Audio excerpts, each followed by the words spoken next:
What's up guys? I hope you are doing well. I am Veer welcome to Stellar Army. तो कैसे हो मेरे दोस्तों? मैं आशा करता हूँ शानदार तरीके से आप लोग अपनी लाइफ को एंजॉय कर रहे हो, अपनी सेहत, फैमिली और पाए के ध्यान काफी अच्छे से रख रहे हो। बड़ी शानदार और बहुत प्यारी बात बोली गई है, बोला गया है कि no matter how much you may be broken you can always build your self back up, always you can start again. यानी कि आप लोग जब भी लगे कि लाइफ में कुछ ना कुछ दिक्कत हो चुकी है, लाइफ बर्बाद हो चुकी है, कुछ नहीं हो रहा है, तो आप लोग फिर से अपनी लाइफ को अलग तरीके से एंजॉय कर सकते हैं। जैसे दिखाया गया कि एक बर्तन यहाँ पर टूट गया, तो ऐसे तो एक तो इंसान ये था कि इस बर्तन को उठाए डस्टबिन में फेंक दे, पर लेकिन ये कचरे के डब्बे में नहीं गया, ये घर की शान बन गया एक तरीके से, एक नए डिजाइन के साथ में। तो यार जिंदगी कैसी होती है कुछ कुछ, अगर आप लोगों को लगता है कि यार जिंदगी बहुत बर्बादी की तरफ को चल रही है, तो थोड़ा सा बैठकर सोचो कि कहां है बर्बादी और कहां से निकल के आएगी एक अच्छी डायरेक्शन। अगर आप लोगों ने एक बार इस तरीके से जिंदगी को देखना स्टार्ट कर लिया, तो जहां जहां पर भी आप लोगों को दिक्कत लगेगी जिंदगी में, वहां वहां आप लोग चीजों को इंप्रूव कर सकते हैं।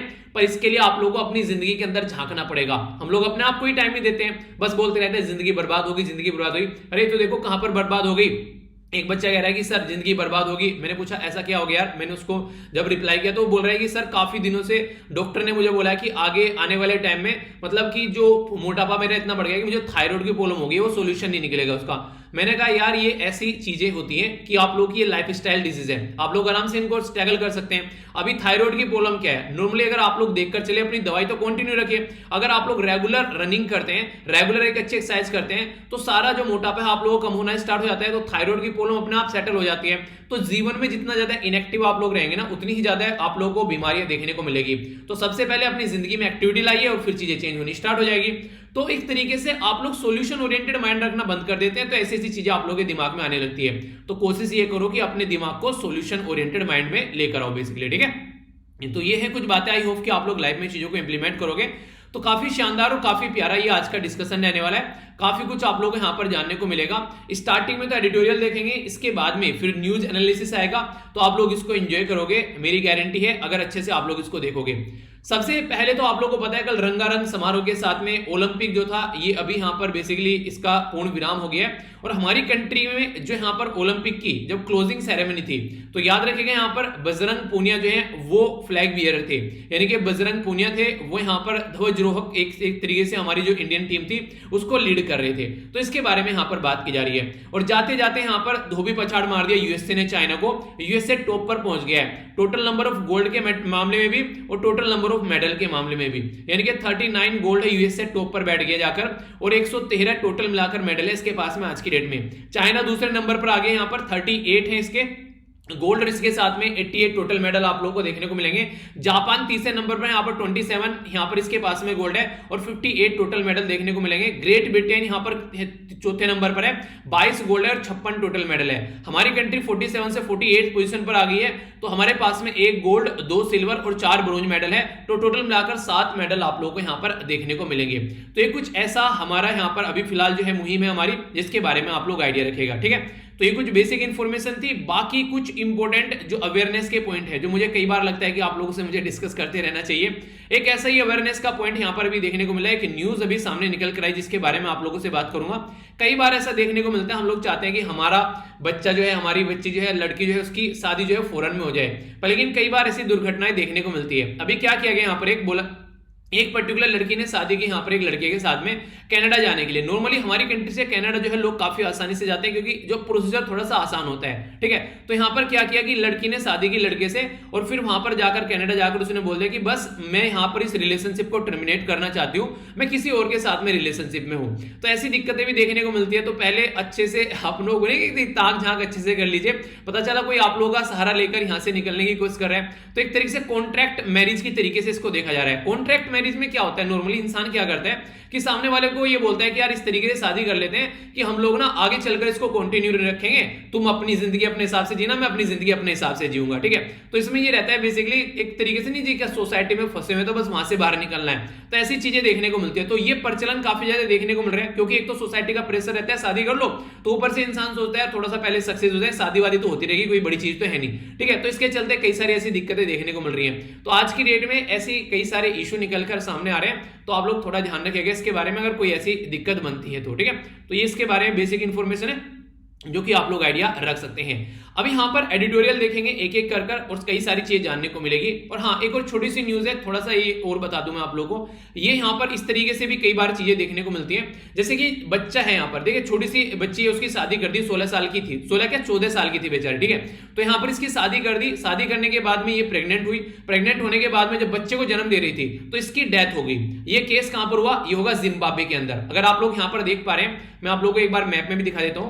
ये है अपनी प्यारी कंट्री, यहां से अगर आप लोग जिम्बाब्वे के अंदर जाएंगे तो थोड़ा सा इसको हम लोग देखेंगे बेसिकली जूम कर तो आप लोग समझ पाएंगे। यहां पर देखिए, ठीक है, ये होगा जिम्बाब्वे। यहां से देखिए ये अपनी प्यारी कंट्री है, तो यहां पर देखिए ये हो गया जिम्बाब्वे। तो जिम्बाब्वे के अंदर जो ये केस निकल कर आया, इसको ऑल ओवर वर्ल्ड में काफी ज्यादा क्रिटिसाइज किया गया। इसकी जो कैपिटल है ये हरारे, और यहां पर लेक, ये याद रख सकते हैं आप लोग, क्वेश्चन बन जाएगा मैप में, ये है करीबा, ठीक है। तो ये जिम्बाब्वे और एक जो यहाँ पर जिम्बाब्वे और जाम्बिया के बॉर्डर पर आप लोगों को ये लेक देखने को मिलेगी, ठीक है। तो अफ्रीका कॉन्टिनेंट के बारे में बात की जा रही है। तो यूएन के द्वारा भी यहाँ पर ये बोला गया कि देखो यार, एज जो होती है ना बच्चे की, तो लगभग आप लोग देखिए 18 साल तो मिनिमम मानी ही गई है। 18 साल के बाद में ये माना जाता है कि एक जो लड़की है उसकी बॉडी ऐसी हो जाती है कि हाँ वो एक बच्चा पैदा कर सके, ठीक है। पर लेकिन नॉर्मली अगर इसको थोड़ा सा और भी डिले कर दिया जाए तो कोई दिक्कत नहीं है इसमें, ठीक है। जिस तरीके से लड़के की शादी हो रही है 25, 26, 30 तक जाकर आराम से हो रही है, तो लड़की के लिए ऐसा क्यों नहीं कर सकते, तो आप लोग कर सकते हैं। तो यहाँ पर भी लगभग 58,000 लोगों के द्वारा सिग्नेचर किया गया कि आगे से कोई भी ऐसी चाइल्ड मैरिज न हो जिसकी वजह से बच्चा और जच्चा दोनों की जान जो है खतरे में पड़ जाए। हमारी ये मैं क्यों बता रहा हूं, क्योंकि अगर कुछ लिखने के लिए आप लोगों को आता है एग्जाम में, तो आप लोग ये पॉइंट भी यूज कर सकते हैं। इंटरनेशनल लेवल पर भी इस तरह की चीजें देखने को मिल रही है। जैसे हमारी कंट्री में बहुत सारे केस ऐसे निकल कर आए थे रिसेंटली, अभी उड़ीसा के अंदर में कोविड-19 के चलते कई सारे माँ बाप ने क्या किया, अपनी बेटियों की शादी कर दी, जो कि छोटी छोटी थी बच्चियां थी वो, तो उसकी वजह से कई सारे ऐसी दिक्कतें देखने को मिलती हैं। तो एक न्यूज एनालिसिस का ये पॉइंट था जो मुझे लगा आप लोगों के साथ में शेयर करना चाहिए, तो इसके बारे में आइडिया आप लोग रख सकते हैं। ओके, ये इस तरीके से है बेसिकली। देखिए कई बार इस तरह की दिक्कतें नॉर्मली है सोसाइटी में, तो आप लोगों को कुछ ऐसे भी लिखने के लिए आ जाएगा तो भी आप लोगों को देखने को मिलेगा। और हाँ, ऐसे से याद है, कल असिस्टेंट कमांडेंट का पेपर था, ऐसे का पेपर देखेगा आप लोग उठा के, उसमें से आसानी से आप लोग ऐसे लिख सकते हैं। यानी कहने का मतलब ये, अगर रेगुलर आप लोग लेक्चर को सुन रहे हैं, एडिटोरियल वाला पोर्शन जो है ना वो बेसिकली इसीलिए जाना जाता है, ठीक है। आप लोग अगर एडिटोरियल को ढंग से सुन रहे हैं तो एस्से वगैरह आप लोग आसानी से कवर कर लेंगे किसी भी पेपर में। एक बच्चे के द्वारा मुझे एस्से का पेपर सेंड किया गया था, दिखाऊंगा, टाइम लगेगा, आज तो खैर टाइम नहीं है। बात करें यहाँ पर ये वाला आर्टिकल हम लोग डिस्कस करेंगे, ओलंपिक में हमारी परफॉर्मेंस कैसी रही, तो उसका एक एनालिसिस किया जा रहा है। और यहाँ पर एक बात और बताई जा रही है कि कुछ ऐसे भी प्लेयर थे जो कि आगे अगर उनको सपोर्ट किया जाए तो अच्छा काम कर सकते हैं। तो एक ओवरव्यू में आप लोगों को यहाँ पर दूंगा जिससे कि आप लोग चीजों को अंडरस्टैंड कर पाएंगे। तो एक अच्छे से हम लोग इसको देखेंगे, इस आर्टिकल को देखेंगे कि एक बार देख ही लीजिए आप लोग यहाँ पर। जैसे अगर आप लोग अपनी कंट्री की परफॉर्मेंस के बारे में बात करें तो परफॉर्मेंस मैंने अभी बताई आप लोगों को, हमारे पास में टोटल 7 मेडल हैं। तो ये जो 7 मेडल हमारे पास में किस किस कैटेगरी में निकल कर आए, तो पहला रहा यहाँ पर गोल्ड, जो यहाँ पर नीरज चोपड़ा, शानदार परफॉर्मेंस रही, सैल्यूट करने वाली, जिसने दिल को गदगद कर दिया।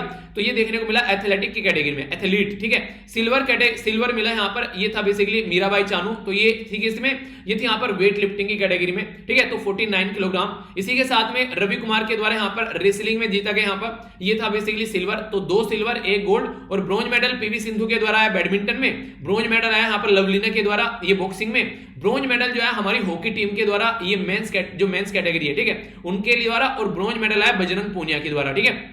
एक तो इंपॉर्टेंट बात ही याद रखिएगा कि अगर बात करें हमारी कंट्री में, जैसे कि अभी बजरंग पूनिया का नाम वैसे भी आ गया, और यहां पर भी आप लोग देखते हैं कि जो एक तरीके से जो क्लोजिंग सेरेमनी थी वहां पर भी बजरंग पूनिया थे। तो ये छोटे छोटे क्वेश्चन बन जाते हैं वनडे टाइप के एग्जाम में, जो आप लोग देने जाते हो, फिर बोलते हो यार क्वेश्चन कहां से आ गया, तो थोड़ा सा याद रखिएगा तो आप लोग आराम से अटेम्प्ट कर पाएंगे, ठीक है। तो इस तरीके से इसके बारे में आइडिया रखिएगा।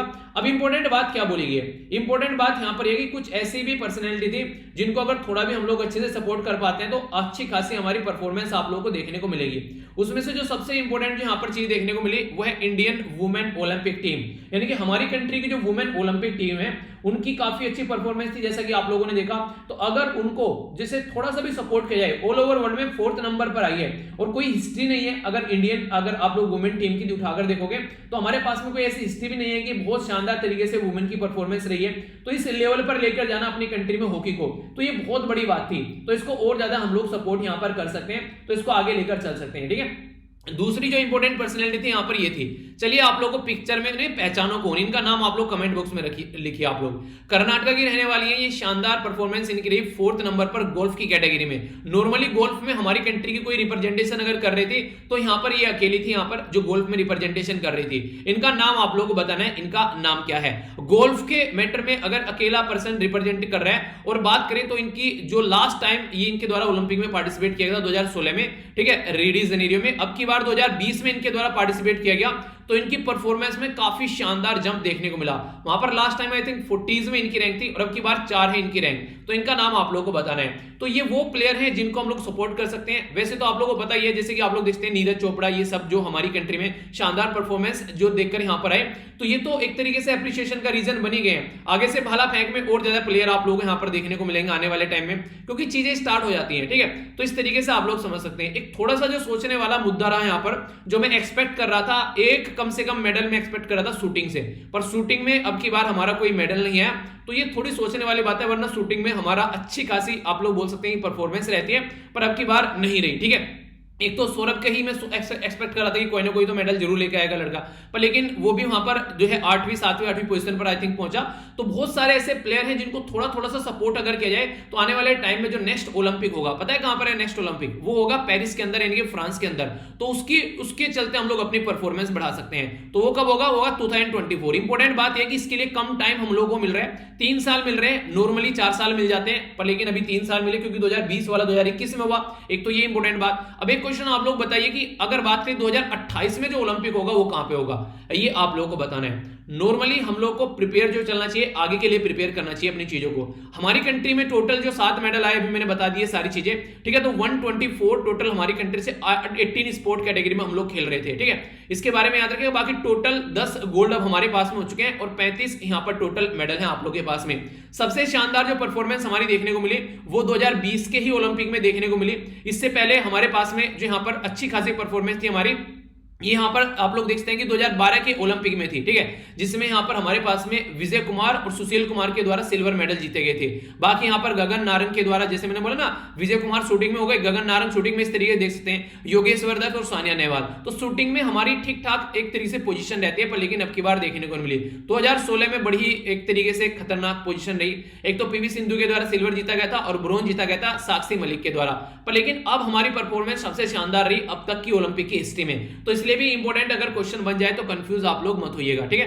तो ये कुछ इंपॉर्टेंट बातें थी जिसके बारे में आप लोग आइडिया रख सकते हैं। बाकी एक इंटरेस्टिंग चीज मुझे ये देखने को मिली यहाँ पर कि नॉर्मली ऐसा होता नहीं है कि देखिए क्रिकेट जो होता है वो सब चीजों पर हावी रहता है, पर लेकिन साइड में जब ओलंपिक चला तो दूसरे कोई गेम जो है उनके बारे में बातें नहीं हुई। तो ये एक अच्छी बात है, क्योंकि देखिए क्रिकेट के तो ऑलरेडी बहुत सारे वो नहीं है कि एक तरीके से डाई हार्ट फैन, एक तरीके से दिल फेंक जो लोग बहुत सारे हैं क्रिकेट के पीछे।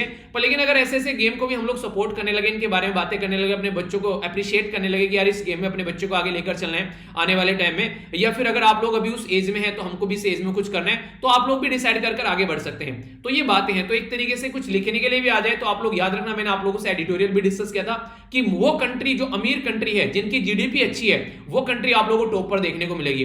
तो हमारी कंट्री अगर बात करें, बोल रही है कि ग्लोबल लीडर अपने आप को बनाना है, तो ग्लोबल लीडर बनाना है, तो ग्लोबल लीडर का मतलब होता है हर एक फील्ड में लीडर। जैसे मान लीजिए आप लोगों को एक छोटी सी बात बताता हूं, ये लाइफ में इंप्लीमेंट कीजिएगा, बड़ी ही इंपॉर्टेंट है। अगर आप लोगों को लगता है आप लोगों को एग्जाम में टॉप करना है, तो आप लोग ये नहीं सोच सकते कि बस एग्जाम में ही टॉप करना है। इसके लिए आप लोग अपनी हेल्थ में भी ध्यान रखना पड़ेगा, आप लोगों को अपनी एक्सरसाइज ढंग से करनी पड़ेगी, आप लोग अपनी स्लीप पैटर्न आप लोगों को चेंज करना पड़ेगा, आप लोगों को खाने पीने का पैटर्न चेंज करना पड़ेगा। इस तरीके से आप लोग बोल सकते हैं कि आप लोगों को कई सारे फील्ड में टॉप रहना पड़ेगा। टॉप का मतलब ये नहीं कि मैं आप लोग कह रहा हूं कि आप लोगों को लोहा तोड़ना है जिम के अंदर जाकर, नहीं। अपना योगा, रनिंग, थोड़ी एक्सरसाइज कर आप लोग अपनी लाइफ को एक हेल्थी लाइफ बना सकते हैं, तभी आप लोगों की परफॉर्मेंस बेस्ट रहेगी। अब आप लोग क्या बने, ये 24 घंटे नीरज जो है 24 घंटे भाले फेंकता रहता था, ऐसा नहीं होगा। आप लोगों को सारी एक्सरसाइज करता हुआ बंदा मिलेगा, सारी चीजों में अपनी एक तरीके से एक बैलेंस जिंदगी को जीता हुआ इंसान नजर आएगा।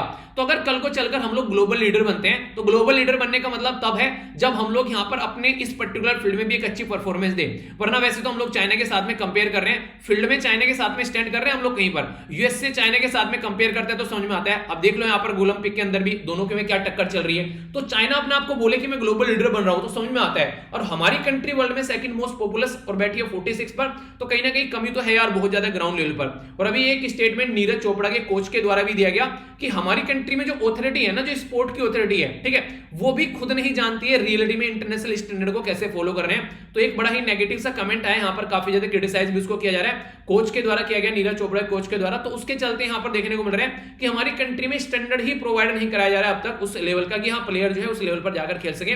जो भी मेडल लेकर आ रहे हैं मैक्सिमम देखने को मिलेगा आप लोगों को, वो बाहर जाकर अपने आप को ट्रेन कर रहे हैं दूसरी कंट्री में, तब जाकर यहाँ पर एक अच्छी परफॉर्मेंस दे पा रहे हैं। तो ये काफी सोचने वाला मुद्दा है कि हम लोग अपनी कंट्री में इस फील्ड में कितना अच्छे स्केल से चीजों को सपोर्ट कर सकते हैं। वरना देखिए हमारी कंट्री में कमी नहीं है यार प्रतिभा की, अगर आप लोग देखिए तो इस तरीके से इन चीजों को हम लोग को सुधारना पड़ेगा। तो इसके बारे में यहां पर बात की जा रही है, तो इंपॉर्टेंट है, इसके बारे में आप लोग आइडिया रख सकते हैं, ठीक है। जो नेक्स्ट आर्टिकल आप लोगों को यहां पर देखने को मिलेगा ये काफी इंपॉर्टेंट है। अगर हमारी कंट्री से आज के डेट में कोई विदेशों में पढ़ने जाता है तो उसके बारे में बात की जा रही है। मान लीजिए आप लोगों का मन है कि आप लोगों को विदेश में जाना है और आप लोग ऑलरेडी विदेश में है भी, तो कई सारी चीजें दिक्कतें आ रही है यहां पर निकलकर, उनके बारे में जान लेते हैं। काफी सारे लोग हमारी कंट्री से अगर बात करें, जैसे कि इंडिया से यूएसए में बहुत सारे लोग पढ़ने जाते हैं, इंडिया से कनाडा जो है वो भी काफी नॉर्मल आप लोगों को देखने को मिलेगा, इंडिया से ऑस्ट्रेलिया जो है वो भी काफी नॉर्मल आप लोगों को नजर आ जाएगा, इंडिया से यूके में काफी सारे इंडियन आप लोगों को देखने को मिल जाएंगे। तो ये वो डेस्टिनेशन है जहां से यूरोप के अंदर, नॉर्थ अमेरिका के अंदर, ऑस्ट्रेलिया के अंदर हमारी कंट्री के काफी सारे लोग हैं, और काफी कुछ आप लोगों को चाइना के अंदर भी देखने को मिल जाएंगे। पर लेकिन हुआ क्या, अभी कोविड-19 के चलते बहुत बड़ी दिक्कत आ गई यहाँ पर। देखिए कोविड-19 के चलते जो प्रॉब्लम है वो अलग तरीके की है थोड़ी सी, किसी ने एक्सपेक्ट नहीं किया था कि स्टूडेंट इस तरीके की प्रॉब्लम फेस करेंगे। अभी स्टूडेंट अगर बात करें चाइना से और इंडिया से, टोटल जो यूएसए में पढ़ते हैं, तो जितने भी सारे बाहर के बच्चे जो यूएसए में पढ़ रहे हैं उसमें से 47%, यानी कि मोटे मोटे तौर पर बोलूं तो यूएसए के अंदर बाहर से जितने भी बच्चे पढ़ रहे हैं उसका 50% इंडिया और चाइना से निकल कर आ रहे हैं अकेले। तो स्टूडेंट जो है इस तरीके से यहाँ पर जो पढ़ रहे हैं, तो उनके लिए यहाँ पर बेसिकली किस तरीके की चीजों को लेकर चलना है तो वो समझना पड़ेगा, क्योंकि अभी student and exchange visitor program part है यूएसए का इमिग्रेशन एंड कस्टम इन्फोर्समेंट का, उसके द्वारा यहाँ पर ये बातें बताएगी कि इतने बच्चे यहाँ पर पढ़ रहे हैं। अभी इंडियन स्टूडेंट के बारे में बात करें तो सेकंड लार्जेस्ट कम्युनिटी है हमारी कंट्री, कहां पर, ये है यूके के अंदर, यानी कि यूके में जो भी स्टूडेंट है सेकंड सबसे ज्यादा हमारे स्टूडेंट है। ऑस्ट्रेलिया के अंदर भी काफी लार्ज स्केल पर आप लोगों को देखने को मिलेंगे। ये डेटा है 2019-20 का, यानी कि हमारी कंट्री के बहुत सारे बच्चे आज के डेट में बाहर पढ़ रहे हैं। अगर वो बाहर पढ़ रहे हैं तो उनको उस तरीके की फैसिलिटी भी मिलनी चाहिए, बाहर कैसे जाना है। कनाडा जो है वो आज के डेट में एक और अलग तरीके से डेस्टिनेशन बन रहा है, एक हब बच्चों के लिए। बहुत सारे बच्चे अपनी कंट्री से कनाडा में भी आज के डेट पढ़ने जा रहे हैं। देखिए यहाँ पर अगर किसी भी कंट्री में हमारा बच्चा पढ़ने जाता है ना, सबसे इंपॉर्टेंट बात यहाँ पर ये है कि हम है एक मिडिल क्लास कंट्री, ठीक है। तो वहां पर अगर पढ़ने जाता है तो हमारी कंट्री के जो बेसिकली जो लोग अर्न कर रहे हैं उनके पास में इतना पैसा नहीं है कि अपने बच्चों को वहां पर पढ़ा सके कंप्लीटली। मैक्सिमम वो क्या करते हैं कि वहां पर जाकर जॉब करते हैं और अपनी फीस वगैरह भी यहाँ से भरते रहते हैं। तो ऐसा पैटर्न आप लोगों को देखने को मिलेगा। तो इसी के चलते यहाँ पर कई सारे बच्चे जो है कोविड-19 के चलते वहां पर जॉब भी नहीं ले पा रहे हैं। तो उसी के बारे में मैं थोड़ी सी आप लोगों से यहाँ पर बात करूंगा। बिगेस्ट जो बेनिफिशियरी है ये यहाँ पर बात करें तो आप लोगों को देखने को मिलेगा यूएसए में कई सारे जाते थे, पर लेकिन डोनाल्ड ट्रंप ने क्या किया, स्टूडेंट वीजा को ही यहाँ पर रिस्ट्रिक्टिव कर दिया, बोला कि स्टूडेंट वीजा नहीं दिया जाएगा, ठीक है। तो इस तरीके से जो स्टूडेंट वीजा था, एडमिनिस्ट्रेटिव जो रिस्ट्रिक्शन लगा दी स्टूडेंट वीजा पॉलिसी, ठीक है। तो इस तरीके से आप लोगों को देखने को मिलेगा। तो कई सारी ऐसी कंडीशन यहाँ पर सामने निकल कर आई। फायदा किसको हो गया, फायदा यहां पर हो गया बेसिकली कनाडा को जाकर, ठीक है, क्योंकि कनाडा से वहां पर बच्चे आराम से जा पा रहे थे। अब हमारी कंट्री से इधर से उन पर वो लगा दिया, बैन लगा दिया इंडियन स्टूडेंट पर खासकर। तो इंडियन कम्युनिटी जो है आज के डेट में देख के बात करें तो हमारी कम्युनिटी लार्जेस्ट जो ग्रुप है international student community in Canada में भी आप लोगों को देखने को मिलेगी, ठीक है। तो कहने का मतलब ये कि अलग अलग देश में हमारी कंट्री के बच्चे पढ़ रहे हैं, पर लेकिन कोविड-19 के चलते बहुत सारी कंट्री ने कई सारे बैन लगा दिए। तो अभी 3 मुद्दों पर हम लोग यहाँ पर बात करेंगे। अगर लिखने के लिए आप लोग को आ जाए कि क्या क्या चैलेंज फेस किए गए कोविड-19 के चलते हमारी कंट्री के स्टूडेंट के द्वारा विदेशों में, तो ये 3 इंपॉर्टेंट पॉइंट तो आप लोग जरूर मेंशन कीजिएगा। तो बात कर लेते हैं पहले। सबसे पहले तो ये बात की जा रही है कि नॉर्मली एक सॉफ्ट पावर की तरीके से देखा जाता है। मान लीजिए हम लोगों को पाकिस्तान के साथ में अपने रिलेशन अच्छे करने हैं, तो आप लोगों ने देखा होगा कई बार क्या होता था, चलो क्रिकेट खेलना स्टार्ट कर देते हैं, यानी कि क्रिकेट खेलना स्टार्ट कर दे तो रिलेशन अच्छे हो गए, तो इसको सॉफ्ट पावर बोलते हैं। जैसे मान लीजिए पाकिस्तान के साथ में हम लोग बातें करने स्टार्ट करते हैं, वहां पर कुछ प्रोग्राम होने लगे, हमारी साइड से कल्चर प्रोग्राम होने लगे पाकिस्तान में, हमारी कंट्री के जो सिंगर हैं, फिल्म मेकर हैं वो जाने लगे, उधर से हमारे देश में आने लगे। तो ये सारे कल्चर होते हैं, लोगों से लोगों को कॉन्टैक्ट करते हैं। तो एक कल्चरल प्रोग्राम होते हैं इस तरीके से जो पीपल टू पीपल कॉन्टैक्ट और सॉफ्ट पावर की कैटेगरी में आते हैं। सॉफ्ट पावर मतलब यानी कि आराम से चीजों को सहज तरीके से आगे लेकर चलना। वरना एक होता है कि हम लोग क्या करें, मिलिट्री के पॉइंट ऑफ से, आर्मी के पॉइंट ऑफ से वो सारी चीजें अपना दादागिरी वो सब चीजें अपनाए कि हाँ हम हैं तो हम हैं बस, हाँ एक तरीके से पाकिस्तान जैसे पाकिस्तान की साइड से बार बार अटैक होते रहते हैं, तो वो सारी होती है बेसिकली मिलिट्री पावर। तो सॉफ्ट पावर रिलेशन अच्छा करने में हेल्प करती है। तो स्टूडेंट अगर किसी कंट्री में जा रहे हैं और हमारी कंट्री के बहुत सारे स्टूडेंट वहां पर पढ़ रहे हैं, तो ये एक सॉफ्ट पावर की कैटेगरी में आता है, क्योंकि सारी कंट्री चाहती है कि यहाँ पर आकर बच्चे पढ़े, इससे उनकी इकोनॉमी को बहुत फायदा होता है। जिस तरीके से हमारे बच्चे बाहर जाते हैं, ठीक है, तो वहां पर जाकर फीस पे करेंगे, वहीं पर जाकर रहेंगे, वहीं पर खाएंगे, वहीं पर पिएंगे, तो सारी चीजें क्या होगा वहां पर बेसिकली सारा चीजों में वो खर्च करेंगे, तो उनकी जीडीपी को फायदा होगा इससे।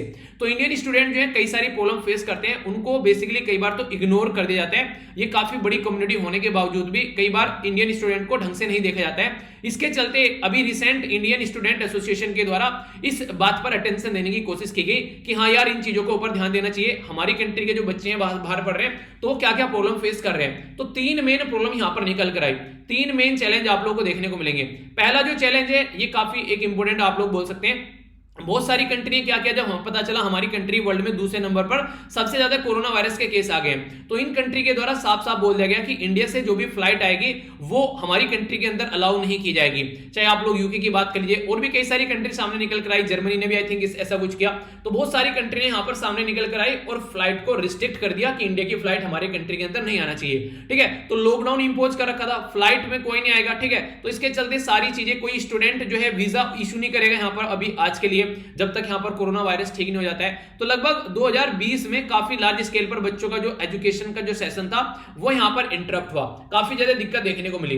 इवन इंटरेस्टिंग बात देखो, यहां पर मैं देखकर भी डेटा को थोड़ा सरप्राइज था, कितने सारे बच्चे बाहर पढ़ते हैं। एक्सटर्नल अफेयर मिनिस्ट्री के द्वारा बताया गया 2019 में इंडिया से लगभग 6 लाख के करीब बच्चे जो हैं वो अलग अलग कंट्री में पढ़ रहे हैं हायर एजुकेशन के लिए।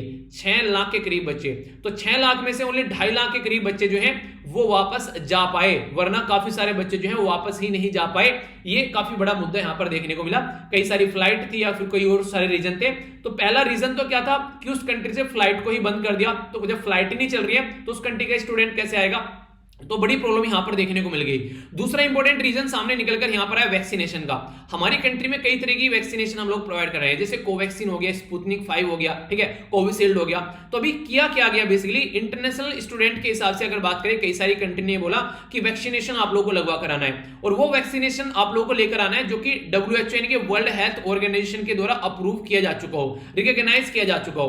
पर लेकिन कोवैक्सीन और इसी के साथ में अगर बात करें स्पुतनिक जो कि रशिया से आती है, ये WHO के द्वारा अब तक इनको रिकॉग्नाइज नहीं किया गया है। तो इसलिए कई सारी कंट्री के द्वारा, जैसे यूएसए हो गया, उन्होंने बोला कि भाई साहब वो वाली दवाई लगवा कर आओ जो WHO ने बोला कि ये दवाई सही है, तो वो वाली आप लोगों को इनोकुलेट यानी कि वो वाला टीका आप लोगों को लगवा कर आना है, तब हम लोग आपको अलाउ करेंगे। पता चला आप लोगों का कोरोना जो है वो ठीक ही नहीं हुआ है, तो इस तरीके से बोला गया कि आप लोग पहले कोरोना को ठीक करने के लिए अपना इंजेक्शन वो लेकर आओ जो WHO बोलता है। तो ये काफी बड़ी बात हुई, यानी कि पहला तो फ्लाइट स्टॉप कर दिया, अब यहां से कोई भी उस कंट्री से उस कंट्री में नहीं आना जाएगा।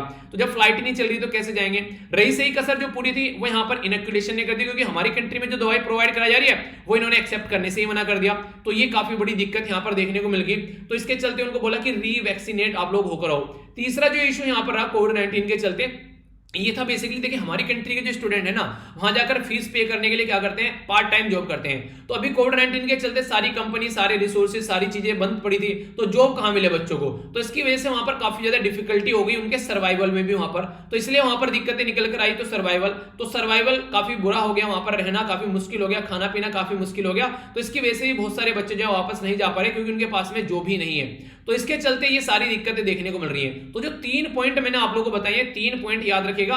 पहला हो गया यहाँ पर बेसिकली कनेक्टिविटी, यानी कि जो जहाज की यात्रा है वो बैन कर दी गई। दूसरा हो गया यहाँ पर बेसिकली इंजेक्शन, और तीसरा हो गया यहाँ पर जॉब। तो इसके चलते यहाँ पर अभी बोला जा रहा है आने वाले टाइम में चीजों को नॉर्मल करने की कोशिश की जाएगी। इन सारे मुद्दों पर बात करेंगे और सोल्यूशन निकालने की भी कोशिश करेंगे। तो ये काफी एक इंपॉर्टेंट इशू है जो कि सामने निकल कर आया और जिसके बारे में आप लोग आइडिया रख सकते हैं, ठीक है। तो कई बार इस तरीके के मुद्दे जो होते हैं उनके ऊपर बातें की जाती है, तो कोई कंफ्यूजन आप लोग के माइंड में नहीं होना चाहिए। तो इसको थोड़ा सा आप लोग आइडिया जरूर रखिएगा, ठीक है। आगे चलते हैं। जो नेक्स्ट इंपॉर्टेंट आर्टिकल है, ये आर्टिकल मैंने आप लोगों से हालांकि डिस्कस भी किया था, पर लेकिन आप लोगों का रिवीजन भी हो जाएगा। पहले तो चलिए दूसरा देख लेते हैं, पहले टैक्स वाला आर्टिकल देखते हैं। यहाँ पर ये काफी इंपॉर्टेंट है। अभी हमारी कंट्री में जो रिजर्व बैंक ऑफ इंडिया के द्वारा क्या किया गया है, हमारी कंट्री में मॉनेटरी पॉलिसी कमेटी के द्वारा अभी बाई मंथली जो पॉलिसी है वो प्रस्तुत की गई है, ठीक है। तो उसमें कुछ चेंज किया नहीं गया क्योंकि पुराने वाला ही चल रहे हैं। तो वो तो देखिए बाई मंथली आ रही है, आप लोगों से बीच बीच में इस तरीके के अपडेट आते रहते हैं कि वो ये रिकमेंडेशन ये फोरकास्ट करेंगे हमारी कंट्री की जीडीपी इतनी रहने वाली है। वो सारी डे बाई डे की बॉल बच्चन गिरी होती है, ठीक है। तो एग्जाम में वो वाली चीजें नहीं पूछेंगे आप लोगों से। एग्जाम में क्या क्या पूछेंगे वो मैं आप लोगों से बताता हूं नॉर्मली, अगर आप लोग बात करें। अभी अगर सबसे इंपॉर्टेंट जो चीजें हैं वो है यहाँ पर मॉनेटरी पॉलिसी कमेटी, जिसके ऊपर ऑलरेडी एग्जाम में क्वेश्चन भी पूछे जा चुके हैं। आप लोग उससे पूछ ले कोई जो मॉनेटरी पॉलिसी कमेटी है, जिसको आप लोग यार एमपीसी बोलते हैं, ये तो बताइए जरा कि हमारी कंट्री में लाई कहां से गई थी। तो आप लोग याद रखेंगे स्टैट्यूटरी हमारी कंट्री में बेसिकली एक बॉडी है जो कि कहां से इसको बेसिकली पावर मिली, तो यहां पर मिली रिजर्व बैंक ऑफ इंडिया का जो एक्ट है 1934 का, उससे इसको पावर मिली। उसके बेस पर यहां पर ये हमारी कंट्री में काम कर रही है कि कैसे स्टेबिलिटी होनी चाहिए, ठीक है, कैसे आप लोग यहां पर ग्रोथ लेकर चल रहे हैं। तो मॉनेटरी पॉलिसी कमेटी वो काम करेगी। मॉनेटरी पॉलिसी कमेटी जब फॉर्मेशन किया गया तो किसके द्वारा यहां पर रिकमेंडेशन किया गया था, तो याद रखिएगा उर्जित पटेल जो डिप्टी गवर्नर थे, उनकी अध्यक्षता में एक कमेटी बनाई गई थी 2014 में, और उनके द्वारा बोला गया यार मॉनेटरी पॉलिसी जैसी कोई कमेटी आनी चाहिए। तो मॉनेटरी पॉलिसी कमेटी आएगी तो किस लिए आएगी, तो वो हम बात करेंगे अभी आगे। चेयरमैन कौन रहेंगे, चेयरमैन रहेंगे इसके गवर्नर, ठीक है।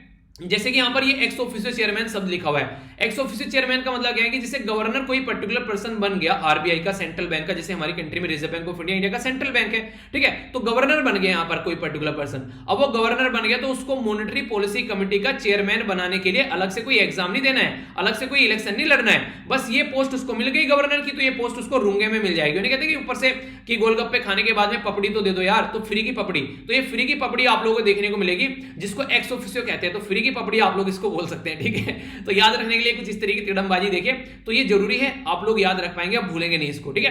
तो ये एक इंपॉर्टेंट है यहाँ पर जो याद रखिएगा इसके बारे में। इसी के साथ में जो मेंबर होते हैं वो 6 मेंबर होते हैं। और ये जो मैंने बताया ना अभी, ये 2 पॉइंट ये ऑलरेडी पूछे जा चुके थे, ये यूपीएससी में प्रीलिम्स से क्वेश्चन कि मॉनेटरी पॉलिसी कमेटी का चेयरमैन जो होता है फाइनेंस मिनिस्टर होता है, ये बोला गया, ठीक है, इस तरीके से। तो आप लोग कंफ्यूज नहीं होना है। मेंबर जो होते हैं इसमें टोटल मिलाकर 6 होते हैं। 3 मेंबर तो आरबीआई से आते हैं और 3 मेंबर आते हैं कहां से, ये आते हैं बेसिकली गवर्नमेंट से, ठीक है।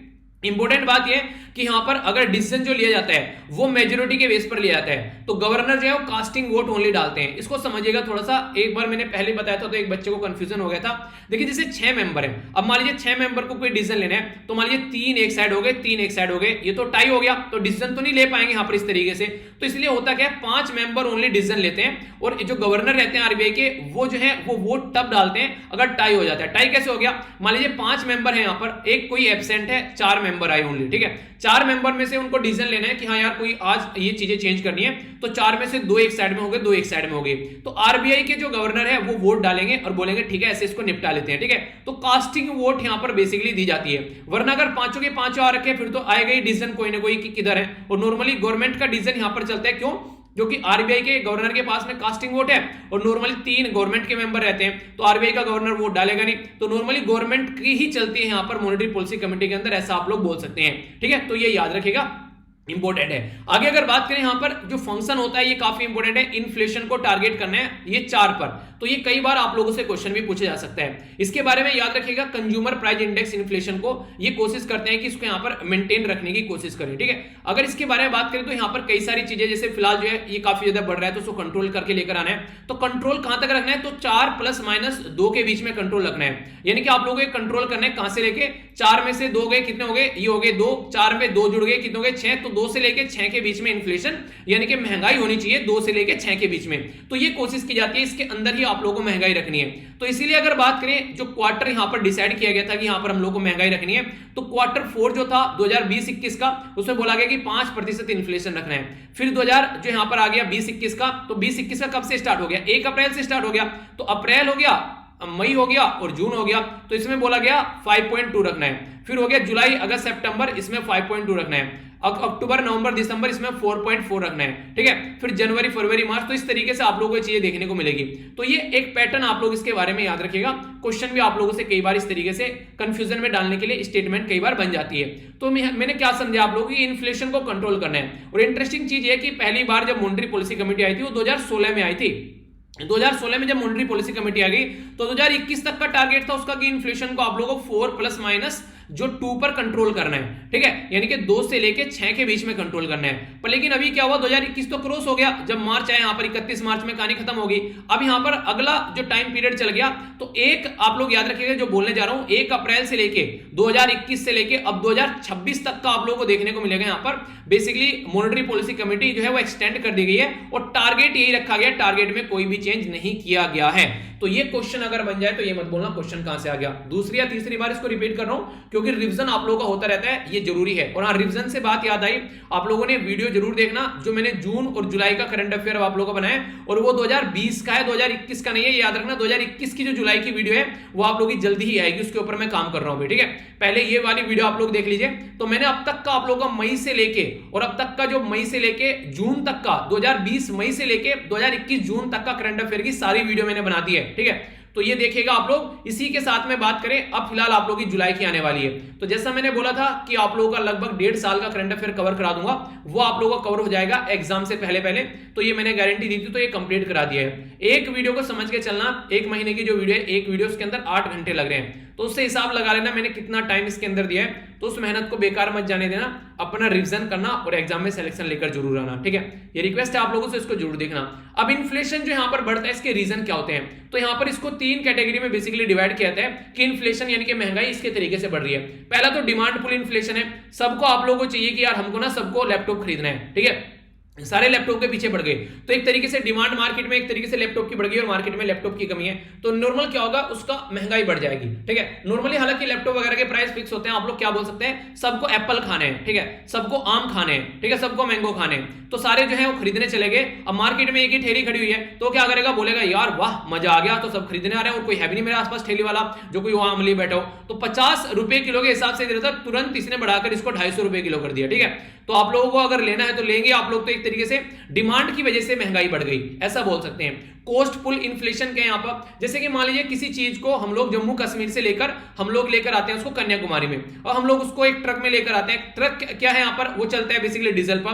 तो ट्रक जो डीजल पर चल रहा है, उस डीजल का प्राइस अगर बढ़ गया, जो डीजल आप लोग डाल रहे हैं गाड़ी के अंदर, पहले वो डीजल का प्राइस था मान लीजिए 50, अब वो बढ़कर 100 हो गया डीजल, ठीक है। तो ये पैसा कहां से निकलेगा, अब जो प्रोडक्ट ये लेकर जा रहा है, मान लीजिए एप्पल सेब लेकर जा रहा है, तो इन सेब के ऊपर अब इसका प्राइस लग जाएगा।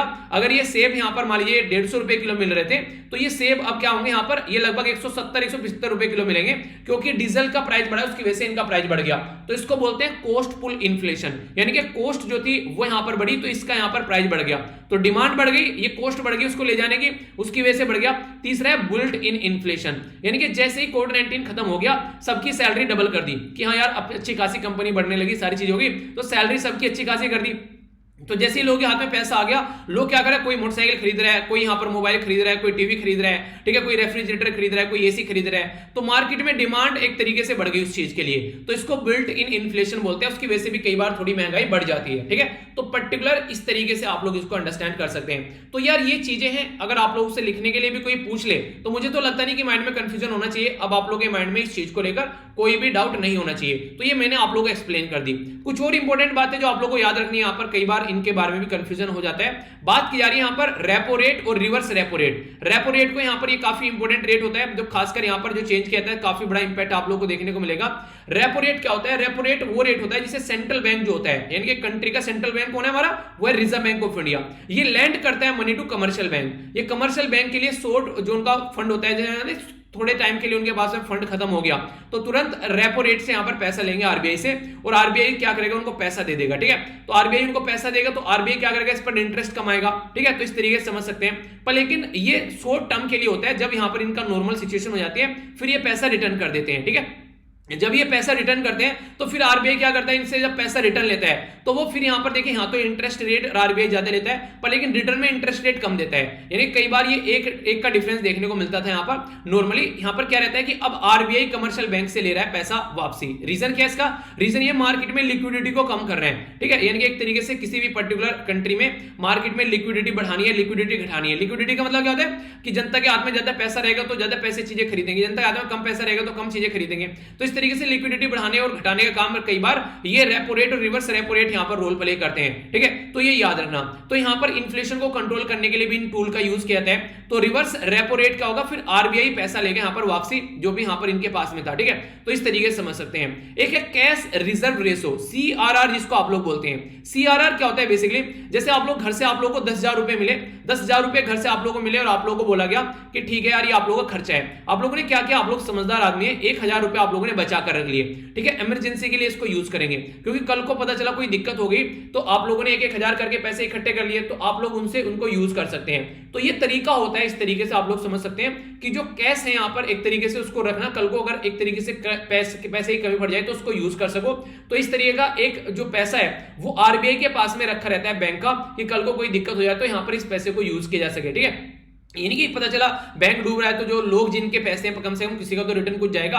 तो एक तरीके से मिनिमम जो आप लोगों को यहाँ पर ये देखने को मिलेगा जो पार्ट रहता है डिपॉजिट का, जो कि यहाँ पर बेसिकली ये आरबीआई के पास में रखा जाता है नॉर्मली, ठीक है। ये आरबीआई के द्वारा बताया भी जाता है कि इस तरीके से आप लोगों को पैसा रखना है। तो बैंक जो है बेसिकली यहाँ पर ये सर्टेन पोर्शन जो है इस डिपॉजिट का ये कैश के फॉर्म में रखता है, कल को कोई दिक्कत हो जाए तो ये 3 इंपॉर्टेंट पॉइंट है जिनसे बार बार क्वेश्चन भी बनते हैं। तो मैंने सोचा कि इसको एक्सप्लेन कर देते हैं, ठीक है। तो इसके बारे में आप लोग आइडिया रखिएगा।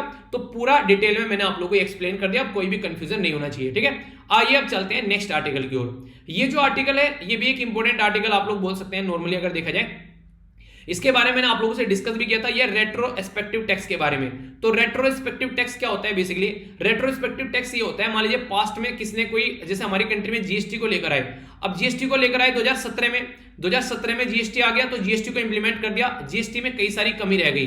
अगर मान लीजिए 2021 में अब हम लोग बैठे हैं जैसे, अब जीएसटी में कोई लूप होल रह गया, उस लूप होल का यूज कर रही है कई सारी कंपनी और खूब पैसा कमा रहे हैं, जिसकी वजह से गवर्नमेंट के पास में टैक्स इकट्ठा ही नहीं हो पा रहा है। गवर्नमेंट उसको समझ नहीं पाई, आगे चल के गवर्नमेंट ने उसको समझा और गवर्नमेंट बोली यार ये तो 4 साल हो गए, 4 साल से टैक्स जो है वो चोरी की जा रही है, टैक्स पहुंच ही नहीं रहा है, ये कोई गड़बड़ रह गई थी इस एक्ट के अंदर। अब गवर्नमेंट बोलने लगे कि हम लोग 2017 से ही इसके अंदर चेंज करेंगे और जिसने भी अब तक टैक्स की चोरी की है वो सारा पिछले 4 साल का टैक्स भी पे करेगा, ठीक है।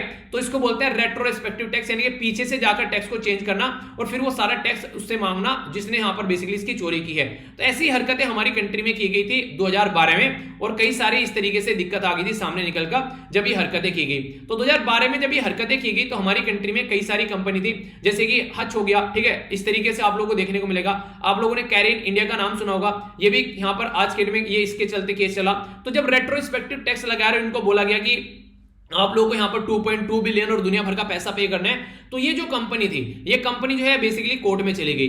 कोर्ट में जाने के बाद में हमारी कंट्री की जो गवर्नमेंट है वो केस हार गई, क्योंकि रेट्रोस्पेक्टिव टैक्स यार आप लोगों ने जो लगाया है, अगर मान लीजिए कोई कंपनी अगर उस टाइम पर 2017 में हमारी कंट्री में एंट्री कर रही है, ठीक है, तो आप लोगों का लोअर देखेंगे ना, आप लोगों ने एक्ट कैसा बना रखा है। अगर आप लोगों ने जो एक्ट है वो अपने हिसाब से बना रखा है इस तरीके से प्रॉपर पार्लियामेंट में डिस्कस करके, तो कंपनी को क्या पता इसके अंदर कोई कमी है, उसने आकर देखा, उसने काम करना स्टार्ट किया, उसको लगा यार ये तो कमी है इसके अंदर। वो बिल्कुल ऐसे अंग्रेज हमारे देश में आए, उनको लगा यार तो अपने आपस में लड़ रहे हैं, तो क्यों ना थोड़े थोड़े तमाचे मारकर इनके कान पर 2-2 थप्पड़ लगाकर सबको अपने कंट्रोल में कर लो, आपस में लड़ाकर तो फूट डालो और शासन करो वाली नीति कर ली उन्होंने स्टार्ट। अगर उनको ये लगता कि अगर किसी एक इंसान को भी हाथ लगाया तो तुम्हारी बोटी बोटी कर देंगे ये लोग, तो उनकी हिम्मत थी हमारे देश पर रूल करने की।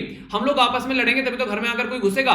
तो वही चीज है, तुमने एक्ट खुद ने कमजोर बना रखा है। कोई कंपनी अगर आ रही है आपका वो गलत एक तरीके से उसका इस्तेमाल कर रही है तो करेगी भाई साहब। आप अगर कमजोर हैं तो हर एक इंसान आपको दबाएगा, हर एक इंसान आपके सर पे रख के ऊपर पैर जाएगा, तो अब आप लोगों की गलती है ना। तो ये कंपनी की थोड़ी ना गलती होगी, वो तो आप लोगों की गलती है कि आप लोगों ने एक्ट इस तरीके से बना रखा है। आप पीछे से जाकर बोलोगे हम चेंज करेंगे और टैक्स लेंगे, ये सही नहीं है। तो दोनों जो भी केस थे वो गवर्नमेंट यहां पर हार गई, सेंट्रल गवर्नमेंट। तो सेंट्रल गवर्नमेंट जैसे ही केस हार गई यहां पर, अब उन्होंने कंपनी ने क्या किया कि हमारा तो बहुत सारा नुकसान हो गया भाई साहब, पिछले 3-4 सालों से हमारी इमेज खराब कर रखी है कि हम लोग ऐसी ऐसी हरकतें कर रहे हैं, तो हमारी कंपनी की तो रेपुटेशन डाउन हो गई। अब उन्होंने उल्टे केस चला दिए गवर्नमेंट के ऊपर और गवर्नमेंट को बोला कि इतना पैसा तुमको पे करना है, ठीक है। यानी कि गवर्नमेंट को अब काफी ज्यादा पैसा पे करना पड़ेगा उनको, अगर यहां पर ये जो टैक्स का जो अभी स्ट्रक्चर लेकर आ गया रेट्रोस्पेक्टिव टैक्स, अगर ये नहीं सुधरा तो इसी के चलते यहां पर भी क्या बात की जा रही है कि गवर्नमेंट ने बोला कि चलो यार एक टैक्स का वो लेकर आते हैं, बेसिकली यहां पर एक स्ट्रक्चर लेकर आते हैं तो फिर चीजों को सुधार लेंगे। तो गवर्नमेंट तब जाकर यहां पर इसको लेकर आई, ठीक है। तो गवर्नमेंट ने यहां पर जो रेट्रोस्पेक्टिव टैक्स था जिसके चलते टैक्स लगाया जा रहा था अलग अलग चीजों पर अपनी गलतियों को सुधारने के लिए, तो गवर्नमेंट ने क्या किया, अब यहां पर ये ऐसा टैक्स लेकर आई, एक ऐसा अमेंडमेंट लेकर आए जिसके चलते क्या किया जा रहा है, उसको चेंज किया जा रहा है। मतलब क्या किया जा रहा है, मतलब चेंज का मतलब क्या है कि एक तरीके से उसको नल एंड वॉइड किया जा रहा है कि भाई साहब जो रेट्रोस्पेक्टिव टैक्स 2012 में हम लोग लाए थे ना, वो अब हम लोग हटा देते हैं, हम लोग उसको यूज नहीं करेंगे।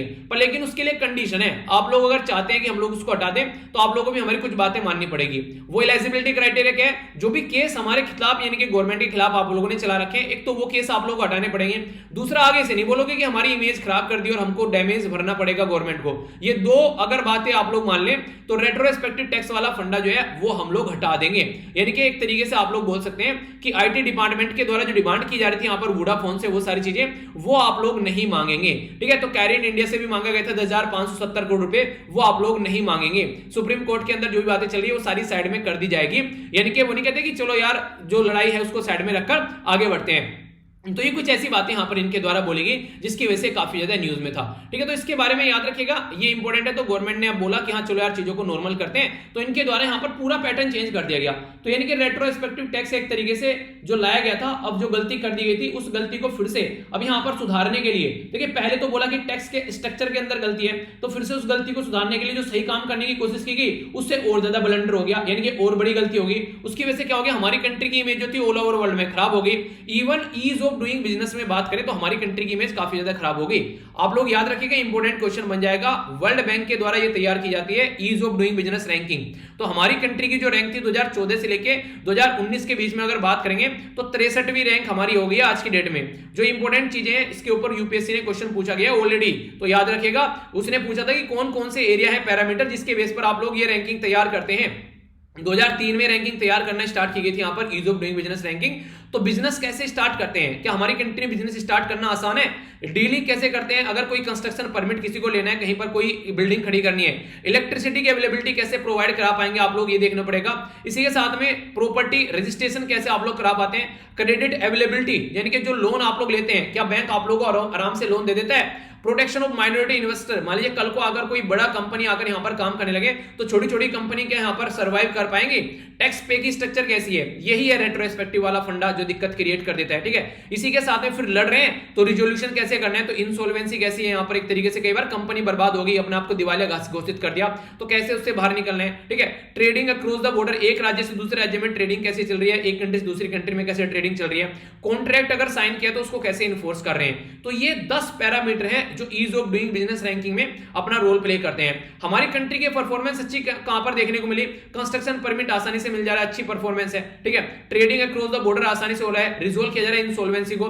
बाकी यहां पर बुरी किस्में माइनॉरिटी इन्वेस्टर को प्रोटेक्ट नहीं कर पा रहे हैं, क्रेडिट यानी कि लोन आसानी से नहीं मिल पा रहा है, कॉन्ट्रैक्ट को ढंग से इंप्लीमेंट नहीं किया जा रहा है, कॉन्ट्रैक्ट वाले में तो खस्ता हालत थी हमारी, बल्कि ऐसा बोला जाए तो कहने का मतलब ये है कि ये एरिया है जिनसे क्वेश्चन आप लोगों के पहले भी बन चुके हैं और आगे भी बन जाएंगे। तो ये मत बोलना यार ये कहां से चीजें आ गई, तो ये सारी चीजें आप लोगों से डायरेक्ट क्वेश्चन की फॉर्म में आगे भी पूछी जा सकती हैं। ठीक है, तो पूरा कंफ्यूजन क्लियर होना चाहिए जो मैंने आप लोगों को बता दिया। ठीक है, एक और इंपॉर्टेंट आर्टिकल है यहाँ पर, ये बेसिकली अफगानिस्तान के बारे में बात की जा रही है। अफगानिस्तान अगर बात करिएगा, एक कंट्री आप लोग यहाँ पर देखते हैं, हमारे पड़ोसी देश अफगानिस्तान यहाँ पर। ठीक है, अभी जूम करेंगे तो ये आप लोग कुछ ऐसा अफगानिस्तान देखने को मिलेगा।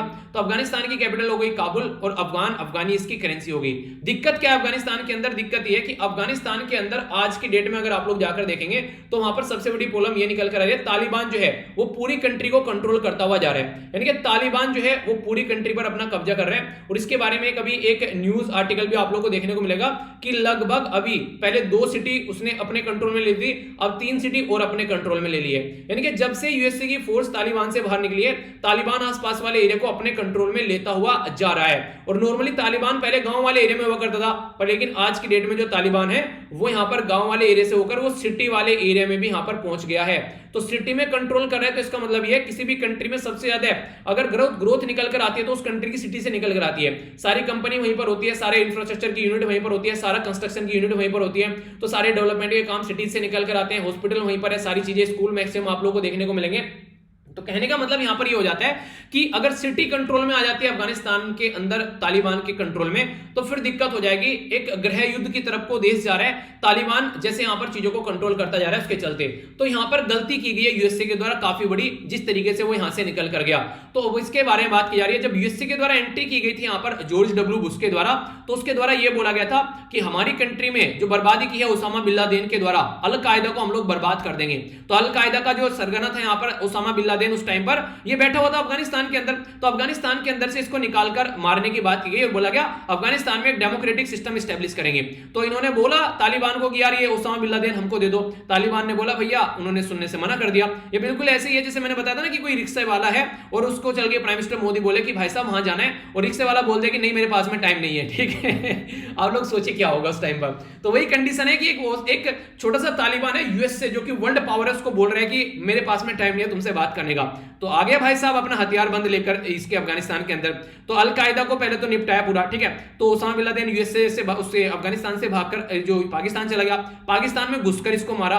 तो इनको लगने लगा, कॉन्फिडेंस आ जाता है स्टार्टिंग में जब छोटे छोटे अचीवमेंट होते हैं इंसान को, तो कॉन्फिडेंस था पर लेकिन वो इनका कॉन्फिडेंस ओवर कॉन्फिडेंस दिख रहा था ज्यादा। इनको लग रहा था कि जरा सी देर में तालिबान को निपटा देंगे। अब तालिबान तो गांव में बसा हुआ है टोटल सारे अफगानिस्तान के अंदर में। अब गोरिल्ला वॉरफेयर करता, यानी कि मारता यूएसए की फोर्स को, छुप जाता, पता ही नहीं चलता किसने मारा, क्योंकि जनता के साथ में मिलकर बेसिकली रहते थे। तो ऐसी कंडीशन यहां पर देखने को मिलने लगी। अब ये लगा यार इससे कैसे निपटा जाए, तो वहां से निपटते निपटते यूएसए आधे से ज्यादा निपट गया। दुनिया भर के लोगों की डेथ हो गई, यहां पर लगभग 2,41,000 के करीब लोगों की जान चली गई। दुनिया भर के सिविलियन, यूएसए की नेटो की force, national security force, opposition के फाइटर, इसी के साथ में बच्चे, यहां पर महिलाएं, सबकी जान चली गई। यहां पर ऐसी दिक्कतें देखने को मिली। तो उसके चलते कई सारी दिक्कतें यहां पर सामने निकल कर आई। तो बोला यह जा रहा है कि काफी बड़ा ब्लंडर यहां पर अफगानिस्तान के अंदर यूएसए के द्वारा किया गया और उसको छोड़कर बीच में चला गया बिना कोई सॉल्यूशन निकाले हुए। अपनी कंट्री के बारे में कुछ पूछे तो 3 पॉइंट आप लोग याद रखिएगा। पहला तो ये अफगानिस्तान के अंदर हमारा इन्वेस्टमेंट जो है वो काफी ज्यादा खतरे में आ गया है। दूसरा इंपॉर्टेंट बात यहां पर ये कि हमारी कंट्री की सिक्योरिटी खतरे में आ गई है, बॉर्डर टच करता है। तीसरी इंपॉर्टेंट मुद्दा हमारा ये है कि कल को तालिबान अगर पावर में आता है तो पाकिस्तान की कठपुतली है, तो ये हमारे लिए और ज्यादा खतरे का रीजन बन सकता है। तो हम लोग इसको लेकर इसलिए चिंता में रहते हैं। तो आगे कैसे इसका सॉल्यूशन निकाला जाएगा, तो वो तो वही कहते हैं कि राम भरोसे हैं चीजें। अब देखते हैं जो भी सॉल्यूशन होगा उसके बारे में बात कर लेंगे, ठीक है। तो ये बेसिक इंफॉर्मेशन हो गई। तो ये कई सारे आर्टिकल हम लोगों ने डिस्कस किए। अब न्यूज एनालिसिस वाला पोर्शन में आप लोगों से डिस्कस करने वाला हूं, जो कि आप लोगों को ध्यान से सुनना है। पर लेकिन उससे पहले आप लोगों के सामने यहाँ पर क्वेश्चन है जिसको आप लोग यहाँ पर बताना है, ठीक है। बात की जा रही है यहाँ पर, ये बेसिकली बात की जा रही है यहाँ पर इक्वेशन सी के बारे में, ठीक है। तो ये आप लोगों को बताना है किस पर्टिकुलर सी को इस नाम से पुकारा जाता है, बहुत ज्यादा न्यूज में रहता है, इसके बारे में आप लोगों को पता होना चाहिए। बाकी मैं आप लोगों को पढ़ा भी चुका हूँ, इसलिए क्वेश्चन पूछ रहा हूँ, ठीक है। तो मेडिटेरेनियन सी, एरियल सी, कैस्पियन सी या फिर ब्लैक सी, किसको इस नाम से पुकारा जाता है। तो कल इसका आंसर बताऊंगा, आप लोग अटेम्प्ट कीजिएगा और एक बार कमेंट बॉक्स में लिखकर देख लिया कीजिए। आप लोग इसको लंबे समय तक भूलोगे नहीं फिर, ठीक है। एक बार आप लोग इसको लिखकर अगर देख लोगे तो आगे चलते हैं। यहाँ पर कई सारी बातें जानेंगे, इसको न्यूज एनालिसिस वाले पोर्शन पर थोड़ा नजर डालते हैं। सबसे पहले कोविशील्ड और कोवैक्सीन का अगर कॉम्बिनेशन लेते हो, यानी कि अब तक अगर कोविशील्ड आप लोगों ने लिए, आगे कोवैक्सीन ले लेना, तो आईसीएमआर यानी कि Indian council of medical research ये बोल रहा है कि इससे अच्छा रिजल्ट निकल कर आएगा, ये बोला जा रहा है। यानी कि अगर आप लोग इनका मिक्सचर आप लोग ले लेते हैं तो अच्छा रिजल्ट आप लोग को देखने को मिलेगा। तो ये एक अच्छी बात यहां पर बोली जा रही है, यानी कि आप लोग इसका मिक्सचर ले लीजिएगा, वो ज्यादा फायदेमंद रहेगा, ठीक है। तो इंपॉर्टेंट है, इसके बारे में याद रखना। तो आगे हो सकता है कि आप लोगों ने कोविशील्ड लगवा लियो तो आगे कोवैक्सीन लगवा लेना, या कोवैक्सीन लगवा ले तो आगे कोविशील्ड लगवा लेना। ये बेहतरीन रिजल्ट देगा कोविड-19 के साथ में लड़ने में, ठीक है। तो ये एग्जाम के लिए तो इंपॉर्टेंट आप लोग बोल ही सकते हैं, बाकी अपने लिए भी इंपॉर्टेंट है, इसको याद रखिएगा सेहत के पॉइंट ऑफ व्यू से। आगे बात करें, चीफ जस्टिस ऑफ इंडिया के द्वारा ये बोला गया, कभी कभी तो ऐसा लगता है कि हमारा होना ना होना बराबर है, क्योंकि पुलिस कस्टडी में रखती है लोगों को और फिर दबाकर उनकी पिटाई करती है, टॉर्चर करती है, 3rd डिग्री लगाती है। तो ये सही नहीं है, ये ह्यूमैनिटी के लिए ये खतरनाक चीज है, ठीक है। तो हाईएस्ट थ्रेट जो आज के दिन ह्यूमन राइट को और डिग्निटी को होगी है, वो पुलिस की साइड से ही होगी है। कौन बोल रहा है ये? Justice chief justice of India NV Raman साहब बोल रहे हैं। कौन से नंबर के चीफ जस्टिस ये बताइए जरा। तो इनके द्वारा बोला गया कि इस चीज को रोकना चाहिए, ये गलत तरीका है, इसकी वजह से एक्स्ट्रा जुडिशियल किलिंग भी होती है, यानी कि कोर्ट के अंदर नहीं, बेसिकली उसको वहीं पर ही लोगों को निपटा दिया जाता है। तो ये गलत तरीका है, इस तरीके की चीजें नहीं होनी चाहिए। तो इसके बारे में बात की जा रही है। आगे बात करें, तालिबान ने और 3 जो सिटी है अफगानिस्तान के अपने कंट्रोल में ले ली, तो तालिबान को कोई रोकने वाला ही नहीं है अभी देखते हैं क्या क्या चीजें आगे देखने को मिलेगी। काफी बुरी कंडीशन यहां पर चल रही है। आगे बात करते हैं, यहां पर बात की जा रही है बेसिकली IGIA, यानी कि एक तरीके से इंदिरा गांधी इंटरनेशनल जो टर्मिनल है बेसिकली हमारी कंट्री में, तो उसको बोलते हैं IGI, ठीक है। एयरपोर्ट होता है बेसिकली ए। तो ये अभी यहां पर बोला गया कि 2 वीक के अंदर अंदर पैसेंजर की जो संख्या है वो डबल हो गई है, यानी कि लोग उतावले हैं बाहर जाने के लिए, लोगों को काम है, कई सारे लोगों के बिजनेस पड़े हुए हैं, तो काफी लार्ज स्केल पर, लेकिन अपनी सिक्योरिटी पहले जरूरी है।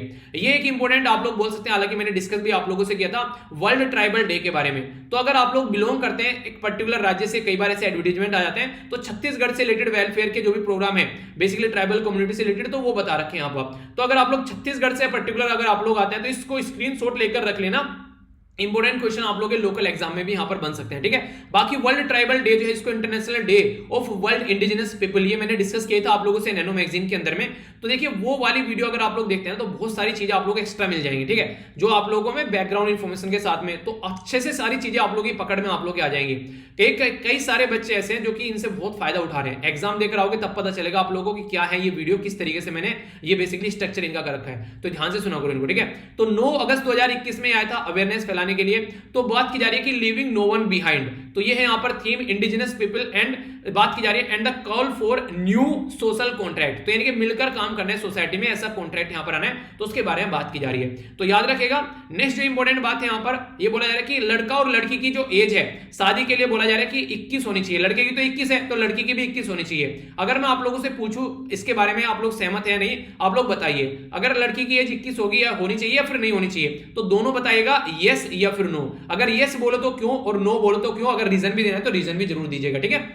तो इसके बारे में बात की जा रही है, हालांकि कोई ऐसा कानून अभी नहीं है। अभी देखते हैं आगे क्या होता है। अभी लड़की की एज 18 है और लड़के की ये 21 है। यहाँ पर ये NIA नेशनल इन्वेस्टिगेशन एजेंसी है, उसने यहाँ पर अभी लगभग जो बेसिकली 56 लोकेशन पर अभी छापे मारे यहाँ पर, तो उसके चलते यहाँ पर चीजों को कंट्रोल करने की कोशिश है। काफी ज्यादा वायलेंस है। और जम्मू एंड कश्मीर के जो लेफ्टिनेंट गवर्नर है, जिनका नाम है यहाँ पर मनोज सिन्हा, वो बोल रहे हैं कोई भी मर्सी दया नहीं दिखाई जाएगी मिलिटेंट को कंट्रोल करने के लिए, ठीक है। यहाँ पर बात की जा रही है पुतिन जो है ज्वाइन करने वाले मोदी जी को UN सिक्योरिटी काउंसिल का जो डिबेट होगा उसमें, तो ये बात की जा रही है। बाकी अच्छी बात यहाँ पर ये इंडियन जो ITBP है, ठीक है, तो फर्स्ट वुमेन ऑफिसर जो है जिसको कम्बैट सर्विस में अलाउ किया गया, तो ये काफी अच्छी बात है, बॉर्डर एरिया में काम कर पाते हैं, ठीक है। बाकी किम जोंग उन जो है वो यहाँ पर रो रहे हैं, उनको काफी ज्यादा दिक्कत देखने को मिल रही है, बोल रहे हैं कि यार देश बर्बाद हो रहा है, रिलीफ लाना चाहिए, खासकर रेन हिट एरिया जहां बारिश हो रही है तो लोगों को बचाना है, तो दिक्कत चल रही है यहाँ पर, ठीक है। तो ये बात यहाँ पर बोली गई है। इसी के साथ में यहाँ पर एक पर्टिकुलर जो लड़की थी उसको पकड़ा गया, कहां पर, नाइजीरिया के अंदर बोको हरम के द्वारा। देखिए बोको हरम ये है ग्रुप यहाँ पर नाइजीरिया के अंदर एक मिलिटेंट ग्रुप, तो याद रखिएगा कई सारे ऐसे जैसे अलकायदा हो गया, बोको हरम हो गया, तालिबान हो गया, कई बार मैच करने के लिए भी पूछ लिया जाता है आप लोगों से, तो हल्का सा आइडिया इसके बारे में जरूर रखिएगा। तो ये है बेसिक इंफॉर्मेशन, आई होप कि आप लोगों ने इसको एंजॉय किया होगा। तो ये था टोटल आज का डिस्कशन। तो कैसा रहा ये लेक्चर, इसके बारे में जरूर बताना। कोई भी कंफ्यूजन अगर माइंड में रहता है तो उसका सोल्यूशन आप लोग जरूर निकालिए, ये तो कमेंट बॉक्स में बताइए। अगर खुद से आप लोग सर्च कर सकते हैं तो सर्च कीजिए, और चीजों को एक तरीके से डाउट में हो तो उसको डाउट को क्लियर करके ही आगे बढ़ना है। तो आज का लेक्चर इतना ही, यहां से जाकर PDF डाउनलोड कर लेना। नेक्स्ट लेक्चर में मिलता हूं, तब तक के लिए अपना ध्यान रखिए। बड़ों को नमस्ते, छोटों को प्यार, छोटी सी लाइफ है एंजॉय करा। तब तक के लिए जय हिंद। और हाँ, रिवीजन की वीडियो जरूर देख लेना, अपनी चीजों का रिवाइज कर लेना, और PDF सारी यहां पर मिल जाएंगी, फ्री ऑफ कॉस्ट है, कोई भी इसका चार्ज नहीं है। तो यहां से जाकर आप लोगों को PDF डाउनलोड करनी है, ठीक है। तो ये बेसिक चीजें हैं जो मुझे आप लोगों के साथ में शेयर करनी थी। तो आज के लिए इतना ही, मिलता हूं नेक्स्ट लेक्चर में, तब तक के लिए जय हिंद।